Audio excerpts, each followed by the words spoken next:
Pues nos presentamos. Venimos nosotros de la Facultad de Ingeniería. Bienvenido. De la UNAM, muchas gracias. Ya conozco a Leticia. ¿Tu nombre es? Mi nombre es Helking Yairo. Fabiola. Encantado. Sí. Ricardo Tiago.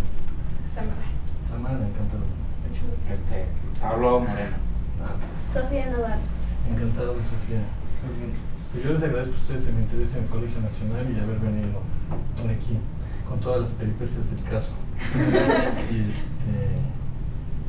pues me da mucho gusto recibir a estudiantes de la máxima Casa de Estudios de México, que es la Universidad Nacional Autónoma de México. Y si no digo eso, mi hermana me pega.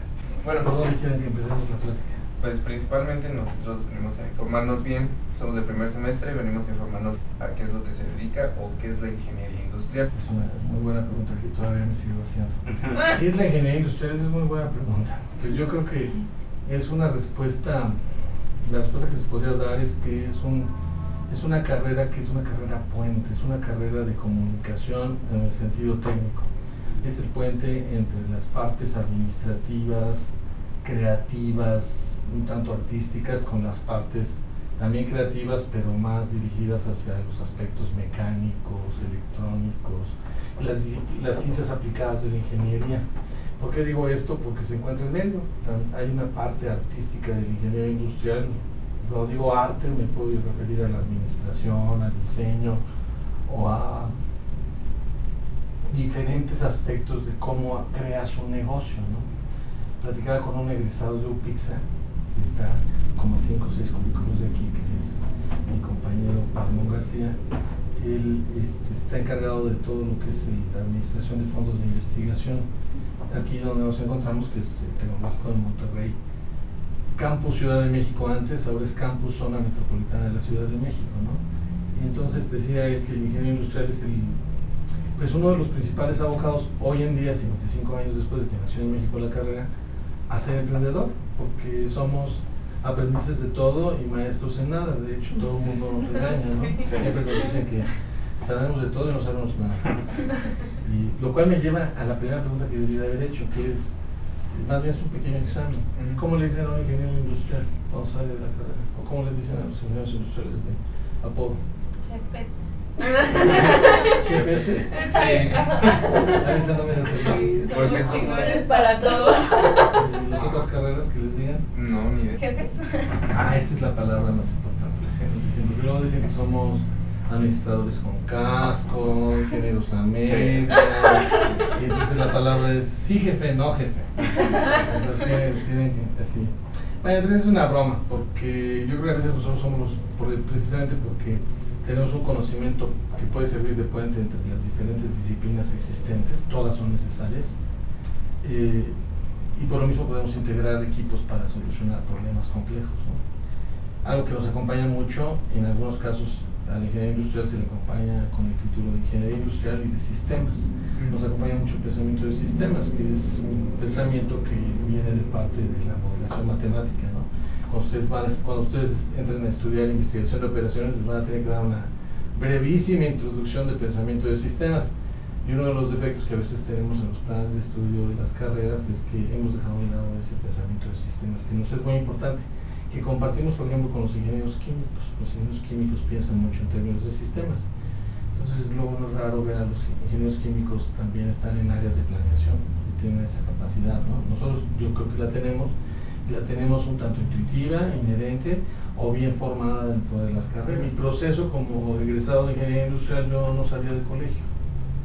Yo en realidad me gradué hace 30 años, en 1985, del Tecnológico de Monterrey del Estado de México. El Colegio Nacional de Ingenieros Industriales es una asociación gremial que, si bien busca compactar a todos los ingenieros industriales, profesionistas, profesores, independientemente de qué se dediquen, pues estaba muy bien representada por diferentes universidades. Y la primera cosa que supe de ingeniería industrial fue por un folleto del CONACYT.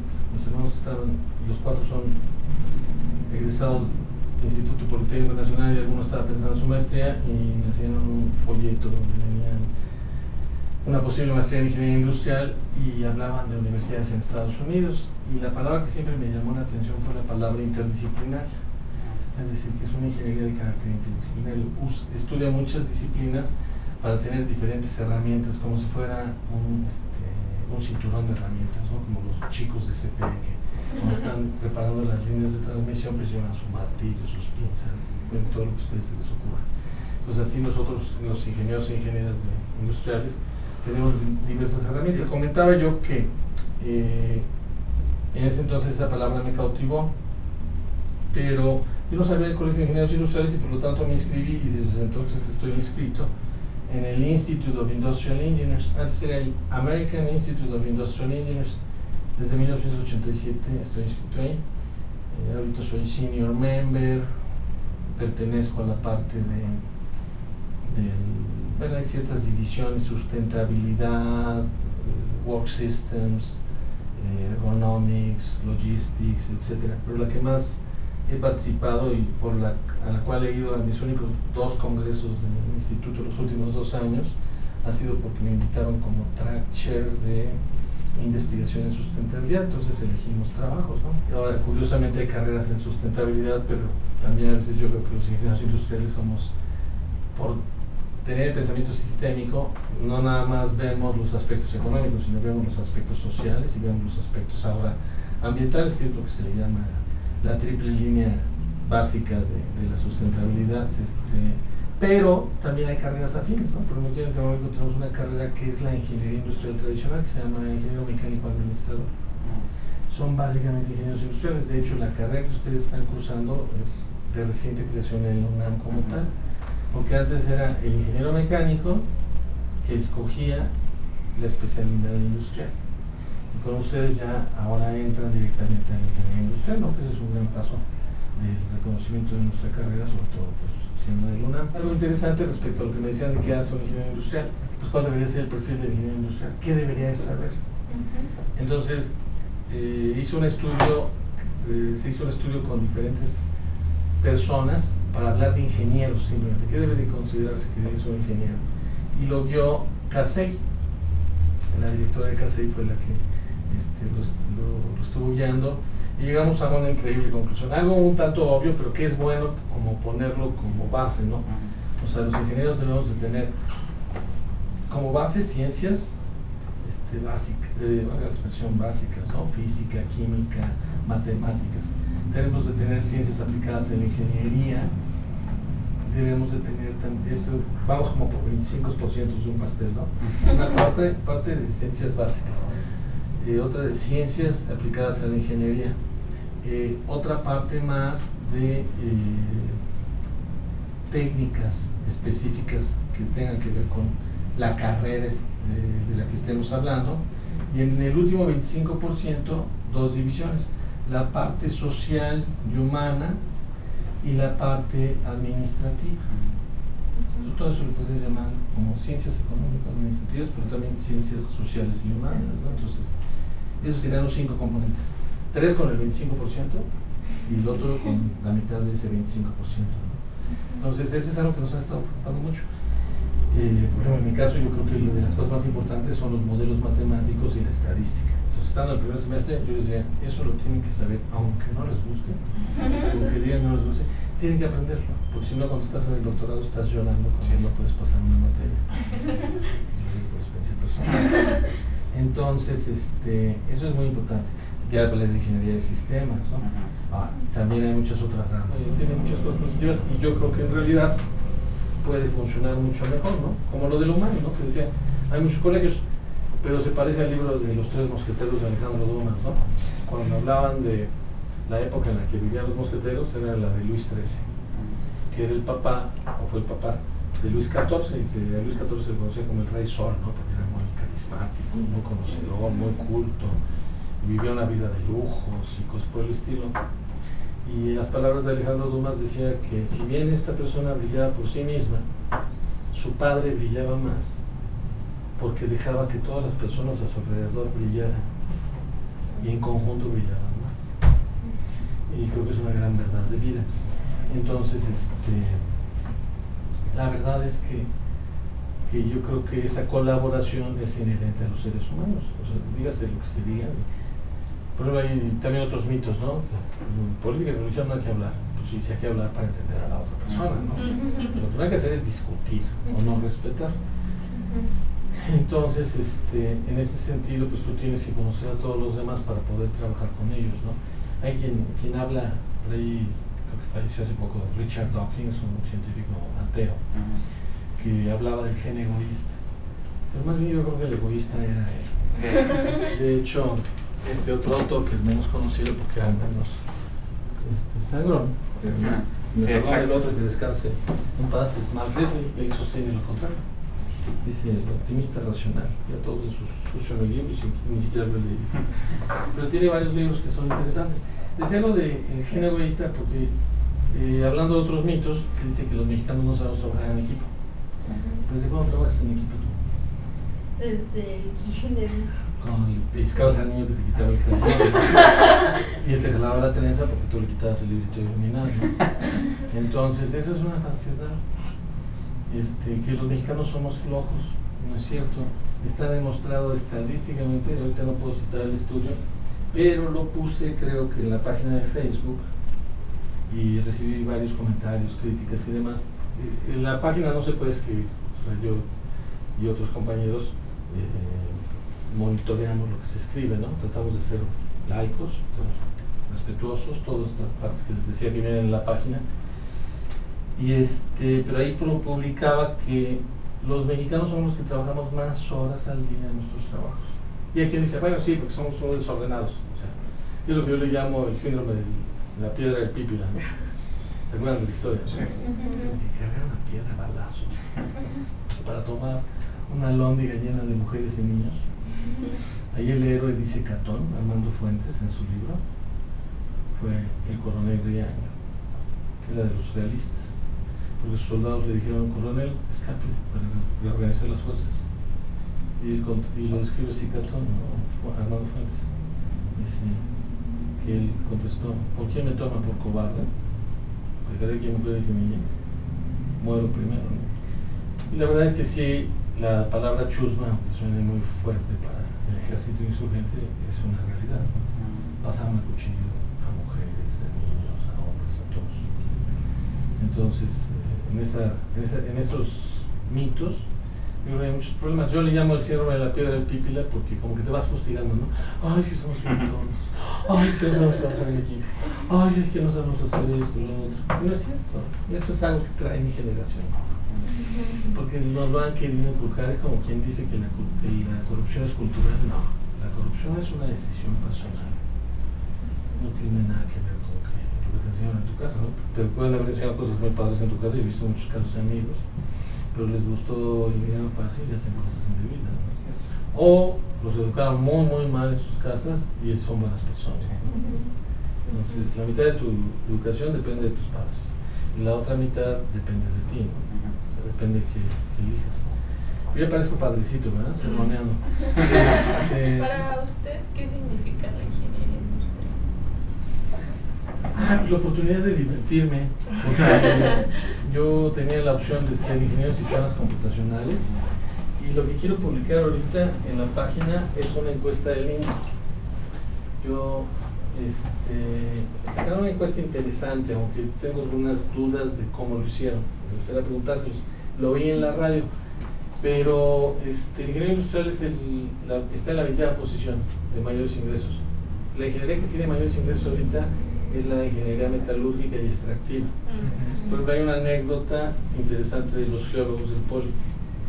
Algún director, se me escapa el nombre, Enrique, hace unos 2 o 3 sexenios, yo la vida la fui 2 sexenios. Entonces, quería quitar la carrera de geología porque nada más había 6 personas. O sea, que se graduaban cada año. Cuando le iba a quitar, los de Pemex se quejaron, ¿no? Oye, también son trabajadores. Son los que contratan inmediatamente. Y a veces tienen que contratar extranjeros porque no los conocían. Ahora, ¿eso qué nos lleva? Cuando me decías que para mí, ¿qué significa la ingeniería industrial? Yo creo que todos tienen opciones y vocaciones. Las dos opciones que yo tenía era estudiar ingeniería en sistemas computacionales, y estoy hablando de 1980, que no había muchos ingenieros computacionales. Pero yo veía a mi padre, que era contador, que se había dedicado a la computación, porque no había ingenieros en sistemas, y él, como buen contador, pues se quedaba horas y horas en la noche trabajando demás. Y dice, no, yo quiero estar encerrado en una oficina.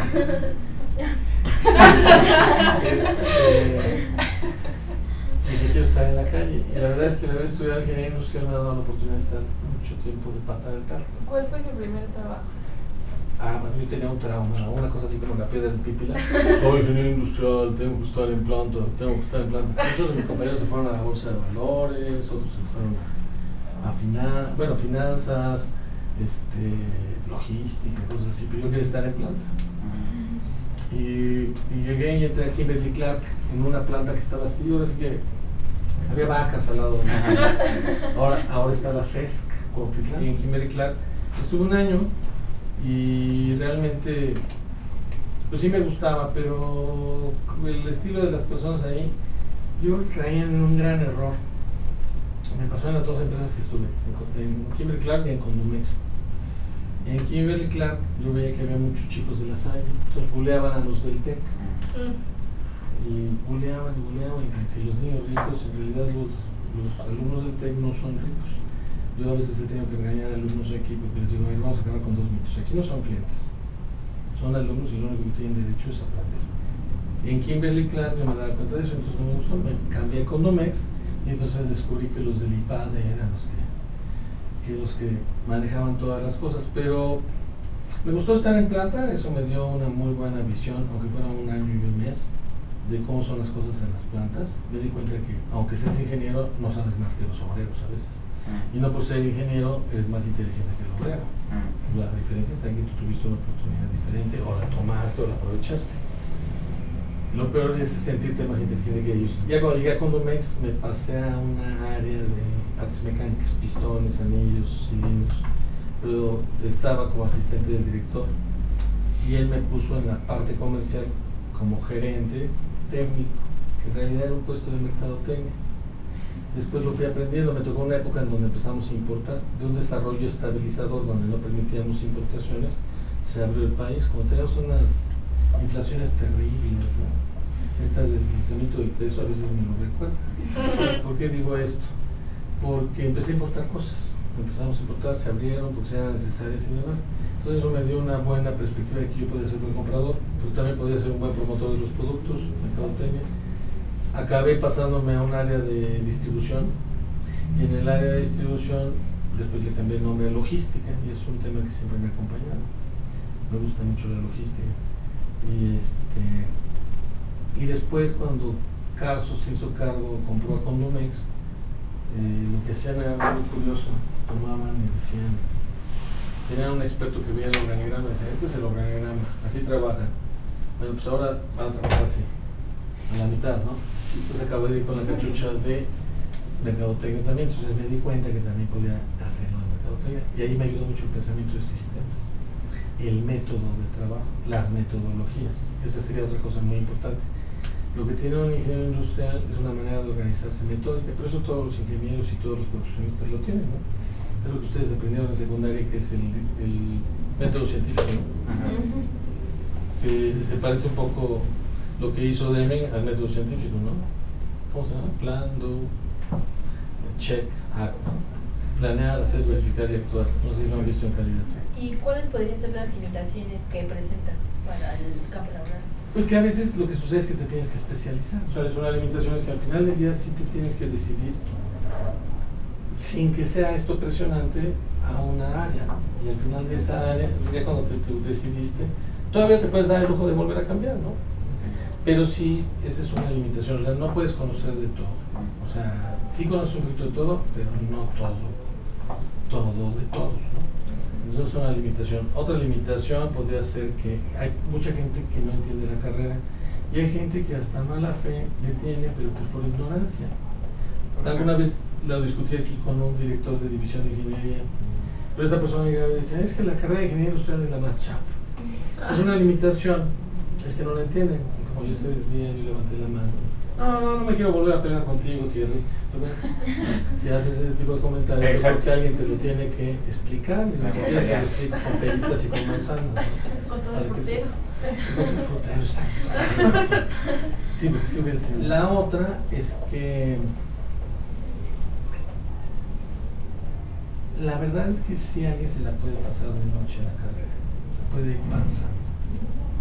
Y entonces ellos hablan mal de nosotros. O sea, ¿en qué sentido? Trabajando mal, no es mal, ¿Qué limitación tiene? Que al ser tan extensa, muchas universidades que no son tales lo ofrecen. ¿Qué otra deficiencia o limitación podría tener la ingeniería industrial? No sé, probablemente me ocurre una virtud. Como somos tan adaptables y flexibles, como te acostumbras a aprender de todo, entonces cuando enfrentas un problema que no conoces, lo aprendes, ¿no? Pero a veces, yo creo que la limitación más fuerte es la siguiente, tiene que ver con pensamiento de sistemas. Debes de experimentar perspectivas de analizar el problema diferentes, porque eso te da creatividad. Y los ingenieros industriales, como conocemos de muchas cosas, no como que te puedes poner en los zapatos del otro. Y dices, wow, y si lo vieras de otra forma. Por ejemplo, me encanta una persona que es mi amiga desde hace 25 años, 30 quizá. Era rectora, la acaban de liquidar, despedir, darle su descanso, como quiere que sea. Era una universidad muy conocida de color rojo. Y ella, alguna vez que me pedía asesoría en algo, me la pidió desde 1992 y luego hace poco me la pidió de nuevo. Es un pensamiento, un problema que quiero describir como si fuera de inventarios, alumnos que no existen, ¿no? Pero cuando yo le explicaba, es que no puedes hacer eso, no va a funcionar. Entonces desesperó y me dijo, bueno, ya me dijiste cómo no puede pasar, ahora dime cómo sí puede pasar. Pero me encantó el reto, ¿no? Porque dices, bueno, sí, tienes razón, o sea, le dije, ¿por qué no puede funcionar? Pero es un reto decir, ¿cómo sí podría funcionar? Entonces, el cambio de perspectivas creo que son de las cosas más importantes de ingeniería industrial. Ahora, el problema de esta capacidad de verlo desde lo más pequeñito, desde lo reduccionista, o verlo desde lo general, pasas todo. El problema es que dentro de todo eso a veces no logres concretar las cosas, que te quedes en una dispersión. Que sería regresar a lo mismo de que sabe de todo, pero a la vez no sabe de nada. Sí, y eso los mercadólogos le llaman la ley de la némesis. En tu gran fortaleza está tu mayor debilidad. Pero es una debilidad hermosa. Siempre hay una forma, ¿no? Siempre que, pero la forma tiene que ir con inteligencia. Entonces, nada más lo que tú tienes que hacer es como enfocarte y decir, por eso las definiciones de lo que quieres hacer, del problema o del sistema que quieres diseñar es tan importante. En tu experiencia, ¿qué es lo que se necesita más para conseguir un trabajo para nosotros cuando salgamos? O sea, ¿qué? O antes de egresar. O de pasante. Generalmente, bueno, pasante. Hay mucho abuso de eso. Me comentaban que luego hasta nos ponen a barrer. Eso no lo debes permitir. Y se lo debes decir a tu profesor. Porque si es en una clase donde te lo van a pedir, o tu coordinadora de pasantía, lo debe de saber y ella tiene la obligación de no permitirlo. No porque sea indigno, ¿verdad? Lo que pasa es que te piden que hagas una pasantía para que tú aprendas, ¿no? Y ahora ya el servicio social como que sí lo hacemos servicio social generalmente.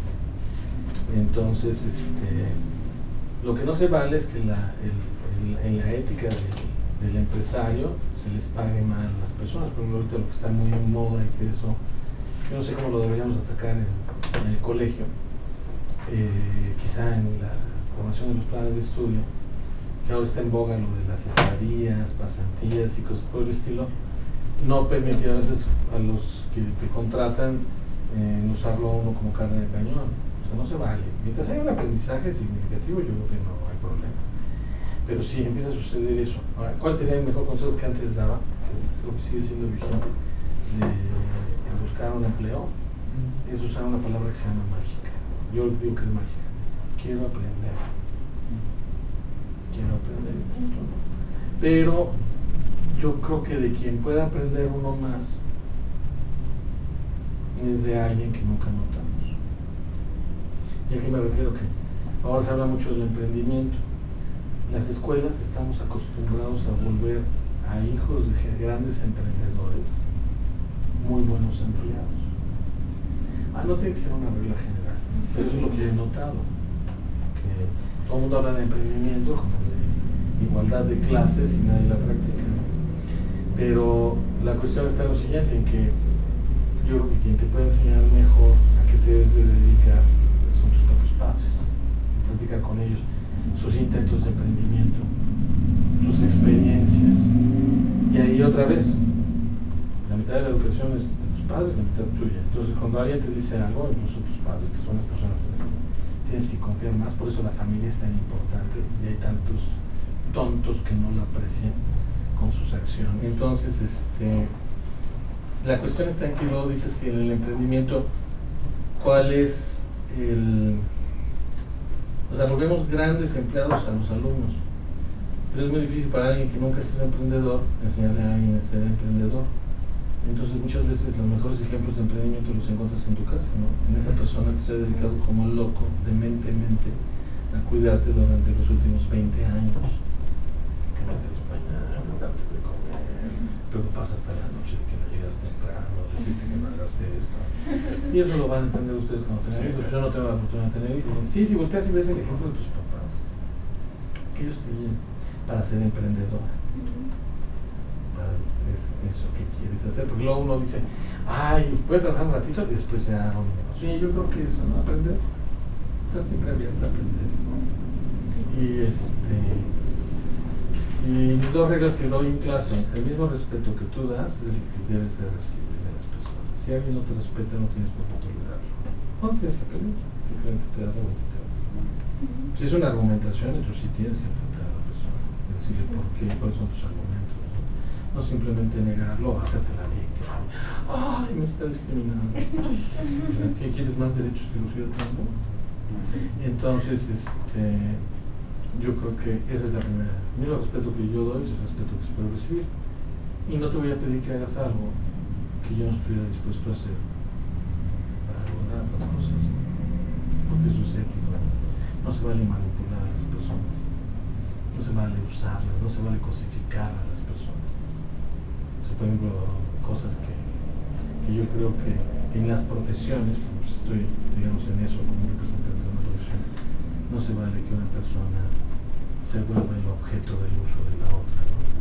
Es decir, ponte a barrer cuando en realidad tú vivas porque tú quieres aprender una metodología de ingeniería, ¿no? No es malo barrer, si yo te digo, vas a barrer, te vas a ganar la vida, lo puedes hacer muy bien. Yo conozco jardineros que de veras le hacen la vida una delicia. En la escuela de esta profesora que me decía, que se enojaba y me decía, ya me dijiste cómo hacerlo, ahora dime cómo hacerlo. Y la persona que yo más admiraba era el jardinero, porque tenemos jardines padrísimos. Y no, se lo felicitas, ¿no? Entonces la pregunta es, ¿a poco tienes que ser un ultra recontra archimillonario, dueño de todos los teléfonos celulares del mundo? O dueño de todas las tiendas esas que te venden a paguitos y que te cobran el triple de las cosas y que te dicen que te pagan 30,000 pesos, pero 5,000 los declaran al IMSS y 5,000 no, ¿verdad? Esa es la ética empresarial que a veces existe en ciertos pensamientos miserables, ¿no? En realidad yo creo que lo que tiene que hacer uno no es manipular a las personas, ¿no? Sino cumplir tu palabra, ser un ser humano decente, porque desafortunadamente de esos pocos, pero cada uno que hay es el que baja un switch en CFE y funciona la electricidad, es el que compone una línea telefónica y tienes teléfono, es el policía que si a veces apresa a un ladrón a pesar de que todos los demás lo van a fastidiar, o a que quizá le dieron un balazo porque se metió con alguien que no les gustaba que se metiera. Esas son las personas que hacen funcionar este país.